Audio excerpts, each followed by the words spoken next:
fucking men. I don't know what my gender is doing, but they're turning me into a Swiftie, folks. I don't want to be a Swiftie, I really don't. I'm sure she's a very talented performer, but I get all of my information from Fox News and GB News, which is like Fox News with your pinky out. And according to a guy on GB News by the name of Eamon Holmes, who is 64 and resembles nothing as much as angry vanilla pudding, called Taylor Swift a bitter old woman, and then said, I wouldn't date her. You know, Eamon, I'm sure she's devastated and is now, as we speak, seeking solace in the arms of her backup choice, a 6'4", shredded 285-pound millionaire professional athlete. Which I'm sure she'd much rather be with a guy who looks like blancmange on the top of a mountain. He's just, you just slap his belly and 5 minutes later it's still going. I can make that joke because I'm a fat ass. It's fine. It's absolutely fine. Dear God. Taylor Swift. Hi, Kim. Taylor Swift. Honestly, I love her to bits as a performer. She's incredibly talented. I wish people would leave her alone. Like, the poor woman is just trying to make music, and here we are. She's the only person on earth who can make conservatives care about emissions. I think that's actually a really good skill to have. I mean, another skill to have would be to use your immense social media reach to make a difference in the world and talk about peace in Palestine, but who the fuck am I to tell her what to do? She's a billionaire. I just, look like Kingpin for a living. Honest to God.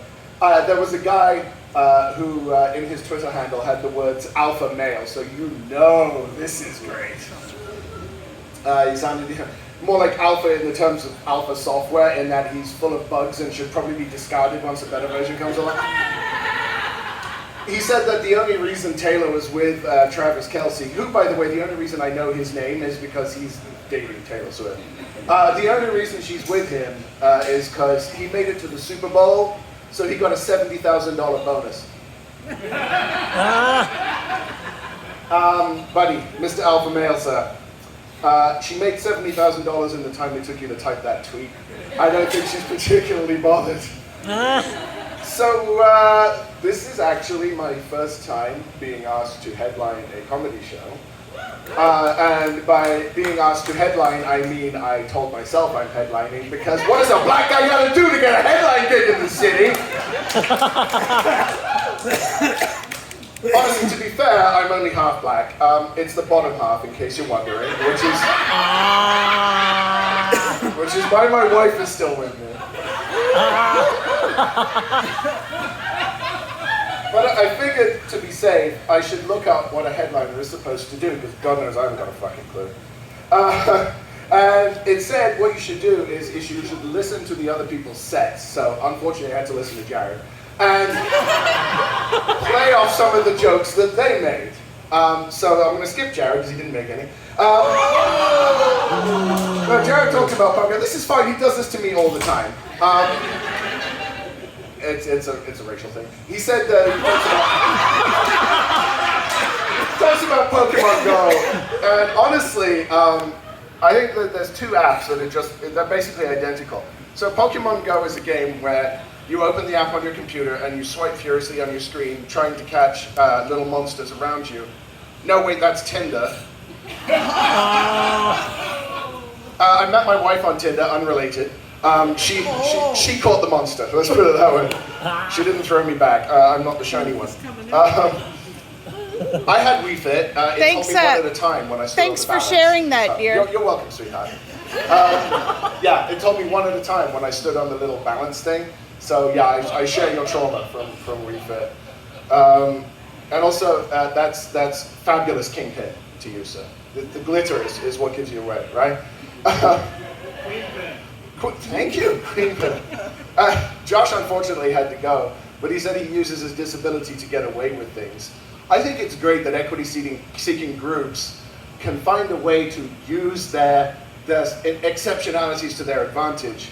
I'm a black guy, I don't get away with shit. If I try to do anything, I get shot. So I'm just a really good person. As a half black guy, there are certain things that I can say that white people don't get to say, right? We all know. I'm the only guy on earth who can say the 2 N-words because I've been here for 25 years. I am a Newfoundlander. I get to say Newfie. I also get to say the other N-word, but there are certain things I can't say. For example, I can't say, thank you for the help, officer. That never comes up.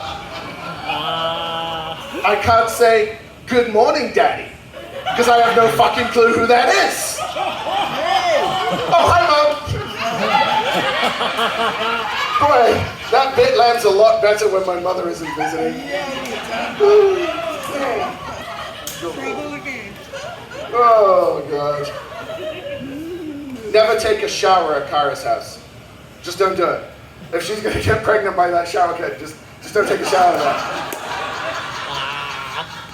If I never hear the sentence, I sucked my dead dad off my finger again, it will be too soon. It's not even the first time I've heard it.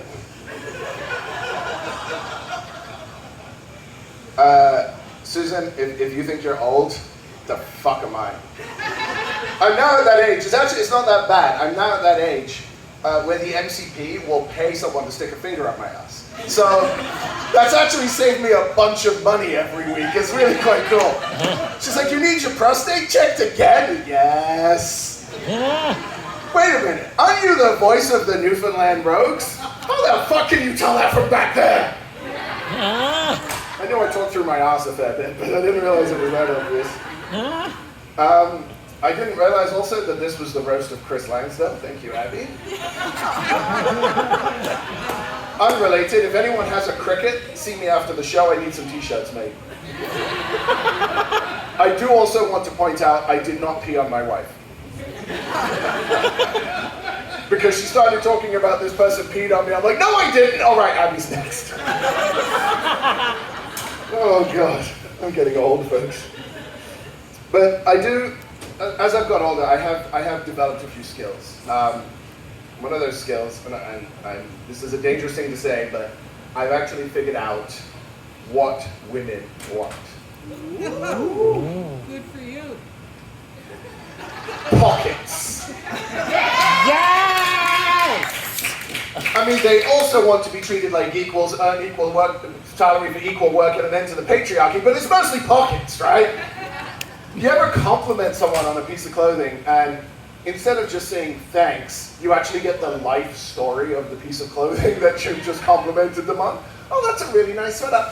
Oh, thanks, yeah, I was at previously loved, and they had it, but it wasn't in my size, so I figured I'd just go down the road to Value Village, and they had it there too. But I don't like Value Village because they're a for-profit company, so I went down to the Salvation Army, but they support anti-gay agenda, so I couldn't buy it there. So I went across the city to that one that supports beagle paws, but it had dog hair on it, so I couldn't buy it there, so I went home and got it on Amazon, and it has pockets.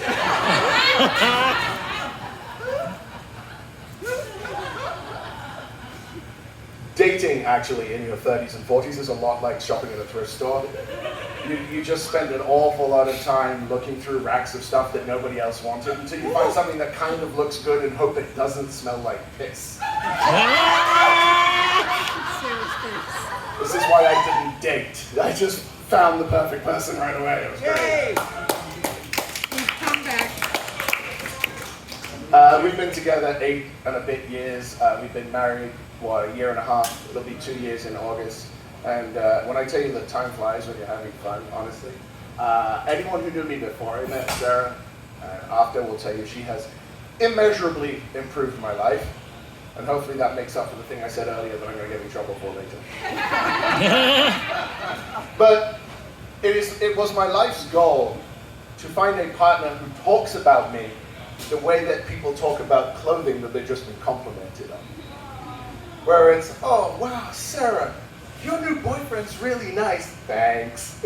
He has emotional intelligence. It's great. So I think we can check that one off. It's been great. What else can I tell you about me? Living as a black guy in Newfoundland is really interesting, especially around Christmas. So my first Christmas here, I was living in the bustling metropolis of Grand Falls, Windsor. Anyone been to Grand Falls, Windsor? I'm sorry. I love it. There's a one-horse town, and that horse got up and left about 10 years ago. There's a mill there. You might not know it because it's been shut down for 15 years, but it's still there. But I'm living in the bustling metropolis of Grand Falls, Windsor, and I've completely forgotten where that joke goes. This is great. So we won't talk about that one. Instead, we'll talk about the fact that as a guy, I feel like I can share with you that, you know, I'm not straight. Woo! I don't feel like that was a real revelation. No, so I'm actually pansexual. So what that does not mean that I'm attracted to your walk. Now it doesn't not mean that, but it does add a whole new context when I tell you I'm doing the dishes. I am not sorry. I apologize for nothing. I also recently found out, and have been medicated for, that I'm not actually neurotypical. I'm also apparently autistic. This is news to me. I like to call it neurospicy. And I recently just got medicated for this, and they tell me I have ADHD, and everybody I've spoken to who I tell that, they're like, well, yeah. you didn't know? It's like, no, I just thought I had no attention span. Well, yeah, that's kind of the point. Also, I'm a comedian. I think it's pretty much a requirement. So, I think the biggest, cruelest joke of all is that there is medication to control the symptoms of ADHD. There is. All you have to do is remember to take it. This one simple task. And then they tell you take it first thing in the morning. Okay, no problem. Avoid acidic drinks. You know what really helps me remember things in the morning? Coffee. Why are you doing this to me? And it's, I can't, as someone with ADHD, I find it very difficult to, for example, stay angry at people because I've forgotten what I was angry about. But now I'm on these meds, I have this newfound superpower to actually remain angry and like get nervous about things and think. Is this how normal people live? No. Because I don't think I like this. I want to go home now. I don't want to play this game anymore. It's actually quite terrifying. One thing I do though, I'm a big fan of technology. We got any tech heads in the house? Any early adopters? Just me then? Cool. But once this whole Fitbit thing started, I had to get on board with that, right? And I've done a little bit of digging into what you can do with a Fitbit. Anyone heard of the app called MyFitnessPal? Yeah. Okay. Great concept. But as with everything else, human beings have taken it too far. You ever wondered how many calories are in the average cum shot? Because you can log it on your meals in MyFitnessPal. It's 27, by the way. Just in case that comes in handy. Handy.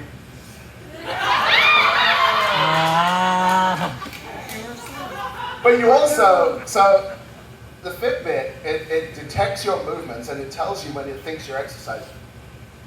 And I was trying to figure out why my friend, who had for some reason decided to share her activities and her exercises, was on a trampoline at 3 o'clock in the morning, 3 times a week. And now I realize that man, 3 times a week.